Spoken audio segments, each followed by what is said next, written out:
Satu, dua, tiga. Hai semuanya. Perkenalkan, nama saya Yustin Limbong Madika. Saya biasa dipanggil Yustin. Perkenalkan, nama saya Henny Veranika Medis dan saya dipanggil Henny. Kami alumni Akademi Keperawatan Fatima Parepare angkatan 16, lulus di tahun 2019. Yap, dan sekarang kami sedang bekerja di Jepang, tepatnya di Rumah Sakit Arima Onsen di Kobe.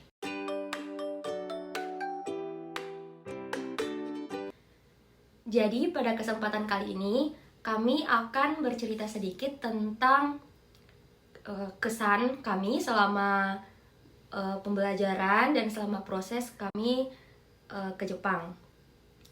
Jadi awalnya jujur awalnya saya sangat excited karena sangat ingin ke Jepang pada saat itu sebelum ada pandemi corona kan. Jadi lagi semangatnya mau cepat-cepat belajar, cepat-cepat lulus bahasa, cepat-cepat berangkat. Tahu-taunya lulus ujian, tiba-tiba ada pandemi kan. Jadi mulai saat itu jadi semangatnya mulai kurang. Terus juga tentang tekanan dari orang-orang luar kan yang sering bertanya, kapan berangkat? Kalian udah 2 tahun di Jogja nggak berangkat. Itu juga membuat kita kayak, apa kita berhenti aja ya? Ini udah 2 tahun loh. Udah 2 tahun itu bukan waktu yang lama. Salah. Maksudnya 2 tahun itu bukan waktu yang sebentar. 2 tahun itu waktu yang lama ya guys ya. Kita kayak, bisa nggak ya kita ke Jepang? Tapi puji Tuhan, dengan adanya kita di sini itu membuktikan bahwa semuanya itu akan indah pada waktunya. Jadi tidak akan ada yang sia-sia. Tidak ada belajar yang sia-sia. Kita juga mikirkan, kalau Tuhan sudah tuntun kita dari awal, pasti kita akan dituntun sampai akhir. Kalau Tuhan sudah janji, pasti akan ditepati. Terus juga aku ingat kutipan Jerome Pauline, katanya gini, untuk melakukan sesuatu hal perlu ada yang dikorbankan, termasuk hal yang terlihat baik sekalipun. Kita harus berani mengorbankan sesuatu yang baik demi mencapai sesuatu yang lebih baik. Jadi dari itu semua kita mikir lagi kan, mereka mungkin sudah S1, sudah kerja, tapi kan mereka tidak bisa bahasa Jepang. Jadi itu poin plusnya di kita bisa bahasa Jepang kan. Jadi pesan buat adik-adik yang mungkin tertarik, tunggu dulu, ini belum kesan. Wah, cepat sekali Bung. Ya, kesannya kurang lebih sama sih, karena kami kan prosesnya sama. By the way, apa ini? Garis.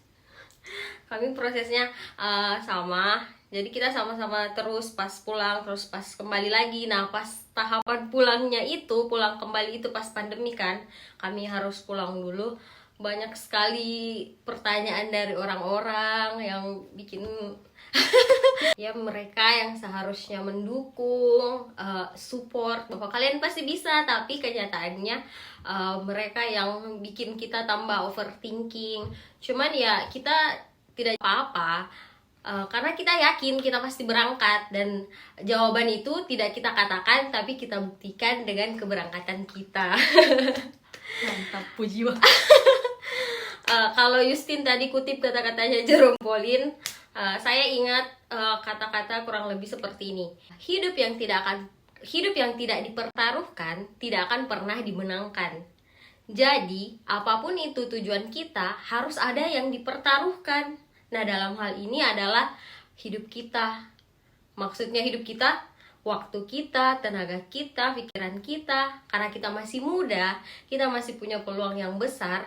Tentunya kita harus berani mengambil resiko, mempertaruhkan hidup kita untuk mencapai sesuatu yang lebih baik. Bagaimana Kakak Yustin? Betul sekali Kakak. Jadi buat adik-adik yang mungkin tertarik untuk kerja di Jepang seperti kita, mungkin ada yang sudah suka Jepang dari awal, atau mungkin juga ada yang wibu di sini. Menurut saya orang-orang yang dari awal sudah tertarik sama Jepang, udah ada kesukaan sama Jepang, mungkin suka anime, suka lagu-lagu Jepang, suka nonton drama-drama Jepang, itu merupakan satu poin plus. Ya. Kalau belajar malah lebih gampang, lebih cepat ngertinya kan. Dibanding kita dulu dari awal memang mulai dari nol, zenzen wakaranai, sama sekali tidak tahu apa-apa tentang Jepang. Jadi ya semangatnya harus lebih gitu. belajarnya. Jadi kalau misalkan kita yang tidak tahu sama sekali tentang Jepang bisa, kenapa kalian tidak bisa? Ya, untuk adik-adik semua semangat ya. Nihong ni aimashou. Mataimashu. Jadi untuk pekerjaan di Jepang kan ada kaigo, ada juga yang pekerjaan-pekerjaan lain. Tapi pastinya kita ambil kaigo kan, karena kita perawat kan. Jadi untuk perawat, untuk keperawatan, untuk kaigo itu syaratnya itu minimal kita harus lulus ujian bahasa N4. Jadi level bahasa Jepang itu ada 5 level, N5 sampai N1. Paling susah itu N1, paling mudah, paling dasarnya itu N5. Jadi untuk perawat minimal lulus N4. Kalau belajar buku Minna Nihongo, N5 itu bab 1 sampai 25, N4 26 sampai 50. Jadi minimal kita menguasai 50 bab itu. Jadi nanti kalau sudah selesai belajar, kita ikut ujian JLPT atau NATES, GFT. Kalau lulus bisa secepatnya diproses untuk berangkat. Jadi untuk info lebih lengkapnya mungkin bisa nanti ditanyakan sama Ibu Saco, Ibu Andari, itu ya pemilik LPK High Globe. Dan kenapa kami menyarankan High Globe kepada teman-teman? Karena kami kan sudah mengalami sendiri prosesnya, bagaimana dari belajarnya, ketemu senseinya atau gurunya, itu kita benar-benar dibimbing sampai kita dapat sertifikat N4 itu. Jadi kita pas ujian ke Jakarta itu benar-benar ya dari persiapan ujian itu sampai keberangkatan, keberangkatan untuk tes, ditemanin sama sensei, semuanya itu udah diurus sama High Globe. Jadi kita tinggal mengikuti instruksi dengan baik, dan ya pokoknya mengikuti prosedur yang ada dan melengkapi semua kebutuhan yang diminta, seperti itu. Ya, dan menurut saya juga Ibu Andari, ya, Saco-sang kita di LPK High Globe itu sangat peduli sama kita. Jangankan di Indonesia, kita sampai di Jepang pun setiap hari tuh kayak kita kan ada grup, kita selalu ditanyain kalian apa kabar, di Jepang gimana. Terus juga untuk sekarang, jadi karena sekarang kita jujur kita lagi karantina, jadi Ibu Andari itu juga sering menanyakan kabar kita udah baikan belum gitu. Jadi intinya LPK High Globe is the best. Ayo semuanya ke LPK High Globe, LPK High Globe. Untuk situasi kerja di Jepang, pastinya setiap tempat kerja berbeda-beda kan. Cuman kita bercerita tentang tempat kerja kita.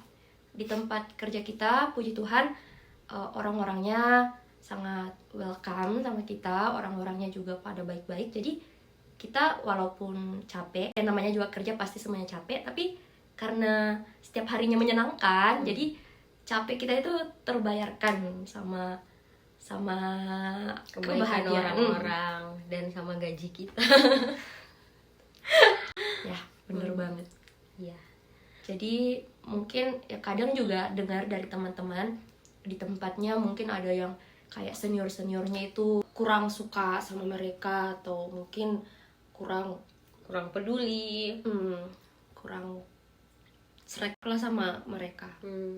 Jadi sebenarnya semuanya balik lagi ke kitanya, tergantung kita. Kalau emang kita ya bodoh amatan, terus juga ya kita tetap melakukan yang terbaik lah menurut kita. Kalau memang itu tidak menyusahkan mereka, tidak merugikan orang lain, ya kalau menurut kita itu baik, ya tetap sama pendirian kita aja.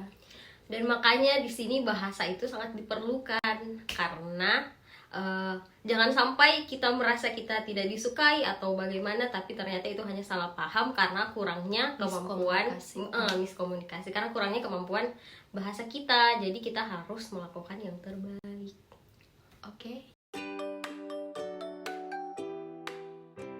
Kalau pekerjaannya pasti teman-teman tahulah, semua pekerjaannya itu basic tentang linen, tentang urin, Bread making, terus juga memandikan, balance cairan, terus juga toilet kaijo, bantuan ke toilet. Terus juga di sini ada waktunya membagikan ocha. Ocha itu teh.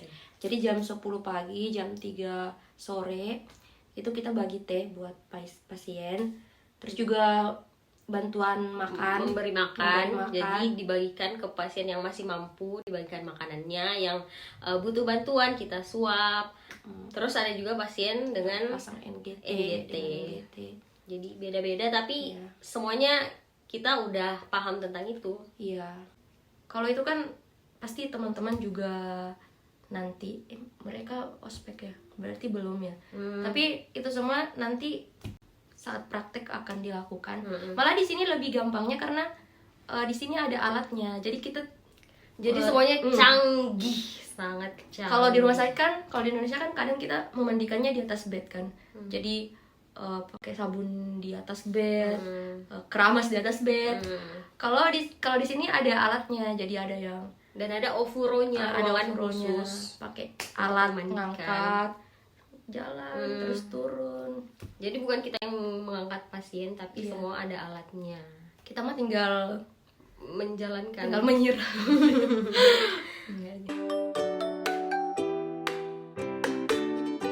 Ya, kalau masalah lingkungannya di sini ya teman-teman tahu sendiri lah, image Jepang seperti apa, tempatnya seperti apa, lingkungannya sangat bersih, sejuk, indah, dan semuanya tertata dengan rapi. Kita mau foto dimanapun tetap estetik. Sampah-sampahnya juga, pembuangan sampahnya, foto di pinggir jalan pun tetap estetik. Ya. Jadi sekarang kan musim panas Natsu kan, jadi panas banget. Lebih panas dari Indonesia.